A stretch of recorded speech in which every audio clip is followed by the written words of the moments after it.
नमस्कार। मैं हूं पंडित संतोष भारद्वाज। आज मैं आपके समक्ष हिंदुत्व चैनल और इसका दूसरा भाग संतोष महादेव, इसके माध्यम से पूजा आराधना संबंधी मान्यताओं का वर्णन कर रहा हूं। भारत सनातन है, हिंदू धर्म सनातन है, जो ना कभी नष्ट हुआ है ना होगा। शास्त्रीय विधि विधान में, पुराणों में, उपनिषदों में कहा गया है कि ये रीति रिवाज, मान्यताएं समय के साथ साथ अक्सर बदल जाती हैं। आज मैं आपके समक्ष कुछ मान्यताएं बता रहा हूं। इन मान्यताओं को सुखी और समृद्धिशाली जीवन के लिए हम देवी देवताओं की पूजा आराधना में प्रयोग करते हैं। शास्त्रीय विधि विधान का पालन भी करते हैं। सूर्य भगवान, गणपति, माता दुर्गा, भगवान सदाशिव, भगवान विष्णु, इनको हम पंचदेव कहते हैं, जिनकी पूजा सभी शुभ कार्यों में अनिवार्य रूप से की जाती है। प्रतिदिन पूजा करते समय पंचदेवों का ध्यान करना चाहिए। माता लक्ष्मी की कृपा और समृद्धि हेतु ध्यान पूजन नियमित रूप से किया जाना चाहिए। भगवान शिव, गणपति और भैरव को तुलसी नहीं चढ़ाई जाती। माता भगवती दुर्गा को एक घास होती है, दूब बोलते हैं, दूर्वा, ये नहीं चढ़ाई जाती है। मगर गणपति को ये विशेष रूप से अर्पित की जाती है। सूर्य भगवान को शंख से जल का अर्घ नहीं दिया जाता। तुलसी के पत्ते बगैर स्नान किए नहीं तोड़ने चाहिए। अशुद्ध स्त्री को कभी भी माता तुलसी के समक्ष नहीं जाना चाहिए। रविवार, एकादशी, द्वादशी, संक्रांति तथा संध्या काल में भी तुलसी के पत्ते नहीं तोड़ने चाहिए।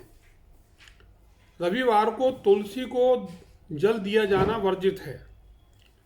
इसका कोई भी पत्ता, फूल दिन ढलने के बाद कभी भी नहीं तोड़ना चाहिए। देवी देवताओं का पूजन दिन में 5 बार करना चाहिए। सुबह 5 से 6 ब्रह्म मुहूर्त में पूजन और आरती होनी चाहिए।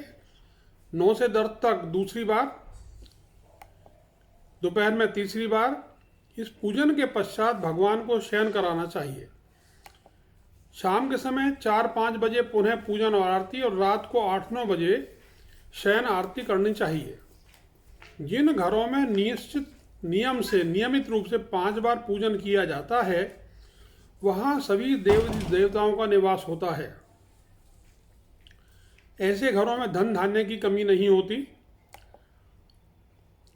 सामान्य परिस्थिति में एक गृहस्थ के लिए संभव नहीं है, मगर मंदिर में इनका पालन कठोरता से किया जाना चाहिए। यहां मैं एक बात कहना चाहूँगा। मंदिर में घंटा, घड़ियाल, ताली बजाना उसी वक्त किया जाता है जब आरती होती है। यदि मंदिर में, देवस्थान में कोई व्यक्ति शांत भाव से आंखें बंद करके पूजा कर रहा है, उस वक्त वहाँ ताली बजाना, घंटी बजाना वर्जित है। और देव आराधना करते वक्त जब शांतिपूर्वक हम पूजन करते हैं, तो कोई भी आरती हो, कोई भी भजन हो, उसका उच्चारण मन के अंदर ही अंदर किया जाता है। पूजा के लिए जो जल इस्तेमाल होता है, उसके लिए सामान्यतया तांबे का बर्तन इस्तेमाल किया जाता है। यथा गंगा जल को हम तांबे के बर्तन में ही लाते हैं, पीतल में भी ले आते हैं। यदि घर में स्त्रियां अपवित्र अवस्था में हो तो पुरुष को शंख नहीं बजाना चाहिए। देवी देवताओं के ऊपर के सामने कभी भी पीठ करके नहीं बैठना। केतकी का फूल शिवलिंग पर अर्पित नहीं किया जाता। किसी भी पूजा में मनोकामना की सफलता के लिए भेंट दक्षिणा अवश्य चढ़ानी चाहिए। ज्योतिषी, चिकित्सक, हस्तरेखा परीक्षक, इनको दक्षिणा अवश्य देनी चाहिए।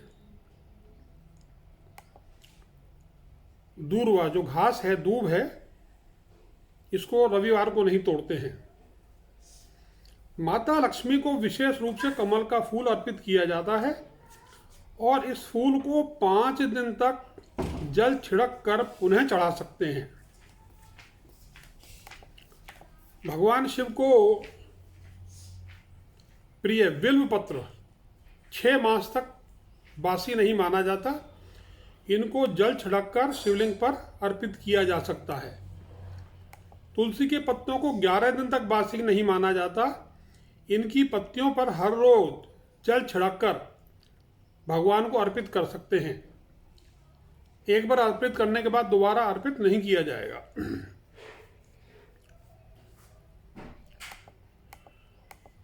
फूलों को हमेशा किसी पवित्र पात्र में रखकर ही देवी देवताओं को अर्पित किया जाता है। अब हर वक्त तो आप रोजाना नया बर्तन तो लेके जाएंगे नहीं, इसलिए दोने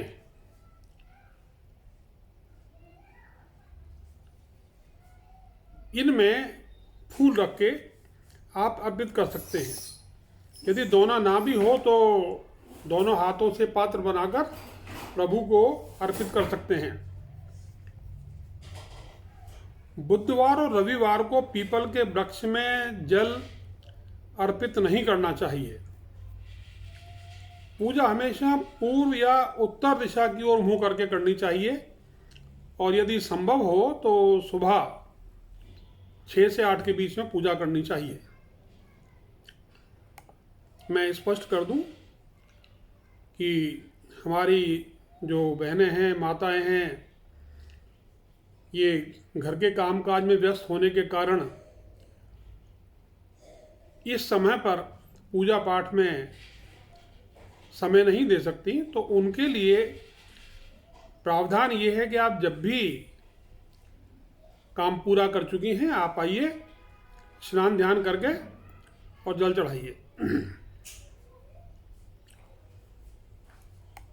पूजा करते समय आसन मूंज का, बाघ या काले हिरण की खाल और अगर ऊन का बना हुआ आसन हो तो वो श्रेष्ठ माना जाता है। घर के मंदिर में दिया सुबह शाम जलाते हैं। 1 दीपक घी का और 1 दीपक सरसों को तेल का जलाया जाना चाहिए। पूजन कर्म और आरती पूर्ण होने के बाद उसी स्थान पर खड़े होकर 3 परिक्रमाएं कर लें। भगवान के श्री चरणों की आरती 4 बार करें। नाभि की ओर 2 बार, मुंह करके और मुंह की ओर 3 बार करके आरती करें। इस प्रकार भगवान के समस्त अंगों की कम से कम 7 बार आरती करनी चाहिए। मैं हिंदुस्तान में और बाहर भी अनेकों मंदिरों में गया हूँ और मैंने यही देखा कि परिक्रमा कभी भी आधी अधूरी नहीं की जाती। बाएं हाथ से हम घड़ी की दिशा में, कांटों की दिशा में परिक्रमा करते हैं। 1 परिक्रमा, 2 परिक्रमा, 9 परिक्रमा तक कर सकते हैं। परिक्रमा के वक्त शांत रहें, मुंह से कुछ ना बोलें। जो भी भजन कीर्तन करना है, श्लोक पढ़ना है, वो मन के अंदर ही अंदर करें। धन्यवाद। बहुत जल्दी फिर मिलेंगे। धन्यवाद।